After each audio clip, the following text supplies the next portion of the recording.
Formula Palmer Audi Series at 8:30 and Porsche Super Cup at 9.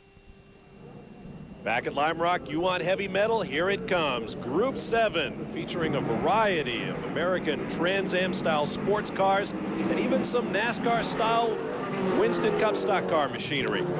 Steve Cohen on the pole in his Chevy Monza. I know that to be a very big engine, about 700 horsepower. Pursued closely by Jack Roush Mustang, a sort that were very successful in the 1980s. And Gene Felton, the famous Gene Felton, close pursuit in the stock car. Losing some fluid down there as they went through Big Bend. Now onto the backstretch. Just listen to these cars. Now they're using the chicane for this class as well, because these cars are probably the second fastest cars out here this weekend. Really screws up the rhythm of the racetrack, though, that chicane. I would imagine. A lot of us didn't want to use it, but for safety's sake, they did use it for these two classes. And especially these big, heavy cars. Really has to make the car a handful. You take a look there at Gene Felton from Roswell, Georgia. 1993 Pontiac Grand Prix stock car. Now listen to the engine note. That'll tell you just how much grip he's getting.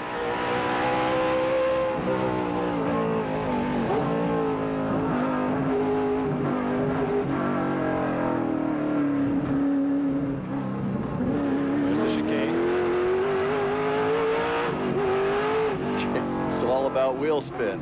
Just keep the tires from spinning and you get the car going pretty fast. And Gene, of course, could drive a school bus around Lime Rock faster than most anyone else could drive anything. I'd have noted Gene also working that chewing gum. Now here's Charlie Morgenthaler from Sarasota, Florida. Let's hear the story of his 1983 Buick Regal. Spectators come up that aren't directly familiar with the car, and they tend to assume that it's a former circle track car, NASCAR car of some sort. And I very politely explained to them that this was never a circle track car. This was built as a road race car for the Kelly Challenge Series. Basically, the car is as Overby drove it in '83. He won a bunch of races in '83, ran it a little bit in 1984, and I bought the car in January of 1999, and been running in HSR with it ever since. It's a 4.5-liter V6. It's a dry sump lubrication motor. The one thing I did add to it, which it did not originally have, I did add power steering, because I guess I'm a bit of a wuss compared to Overby, because this thing steers like a truck without the power steering unit.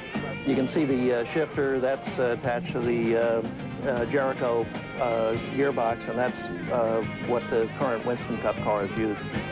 They stopped making the original size tires, so what I went to is a current Trans Am size tire, which are 14-inch wide slicks in the rear. Up front, they're 13-inch wide. The rear wheels are 14-inch wide, and the fronts are 12s.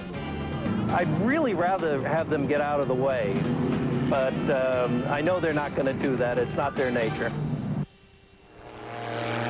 bad against Porsche. Well, I remember the days of the Kelly American Challenge. Great drivers, many of them still out there. Patty Moise, Tommy Riggins, Irv Hare. Now on board with Chris Liebenberg in his beautifully prepared 1985 road racing Mustang from the Jack Roush stables, and right there he took it off the road a bit. Caught a little dirt on the right-hand side of the exit of the chicane. Steve Cohen's pulled out a big lead. Let's see if this big 5-liter Ford V8 can make up some ground on the straightaway, or perhaps under the brakes. Whoa.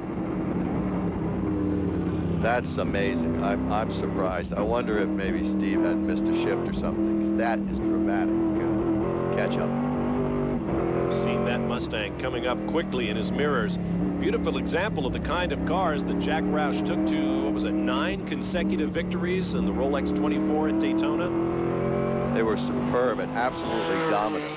Jack used to roll down there with a whole all-star cast of drivers and clean up every year. Including your son Bobby Jr., who drove one of these cars.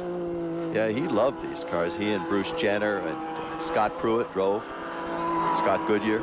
Wally Dallenbach Jr., Willie T. Ribbs. And many others. Mark Martin and Bill Elliott might have put in a little seat time. Jack Roush's Mustangs and Mercuries. Coming to the checkered flag, and this could be the closest race of the day. Liebenberg and Steve Cohen. And that run down the straightaway was a lot closer than the lap before. I wonder, I'm pretty sure that Steve must have had something happen. Either he fell asleep or he missed a shift or something, because Steve doesn't usually let people get by him that easily. I've had a number of races with him, and he's tough. Steve put a ton of pressure on me. I was able to sneak by him. He has just raced me clean. He's great. You know, everybody out there, I was really worried about Charlie Morgenthaler. I don't know what happened to him, but thank God it worked out this way. This holiday,